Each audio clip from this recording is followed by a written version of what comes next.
ഇവിടെ എങ്ങനെ പൂവന്നു? ഇതിങ്ങനെ ഹേമക്കുഞ്ഞ് തലയിൽ വെച്ച പൂവല്ലേ? അപ്പോ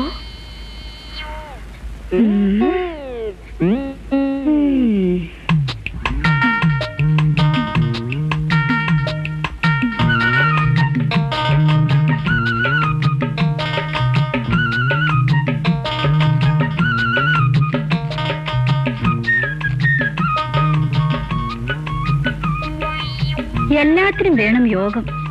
ലോട്ടറി അടിച്ചെന്ന് പറഞ്ഞാൽ മതിയല്ലോ. എന്താ ആർക്കാ ലോട്ടറി അടിച്ചത്? ഇല്ല, ഓരോരുത്തർക്കും ഭാഗ്യം വരുന്നതേ ഓരോ രൂപത്തിലാണെന്ന് പറയായിരുന്നു. ചിലർക്ക് പൂവായിട്ടും ചിലർക്ക് കായായിട്ടും. എന്തിനാ അമ്മു കുത്തുന്നേ? നേരെങ്കിൽ പറഞ്ഞാ പോരെ? അയ്യോ, ഞാൻ ഒന്നും ഉദ്ദേശിച്ച് പറഞ്ഞല്ലേ സാറേ. അല്ല, ഇനി ഇപ്പൊ അങ്ങനെ ആണെങ്കിൽ തന്നെ എന്താ? അതൊക്കെയല്ലേ സാറേ ജീവിതത്തിനൊരു രസം. അമ്മു എന്തിനാ വന്നേ? അടിച്ചു കളിക്കാൻ. തളിച്ചിട്ടങ്ങ് ചെല്ല്. പൊളിങ്കൊമ്പാ, മുറുക്ക പിടിച്ചോ. പക്ഷേ വല്ലപ്പോഴും ഈ അമ്മൂനെ ഒന്ന് ഓർത്താ മതി. വരട്ടെ.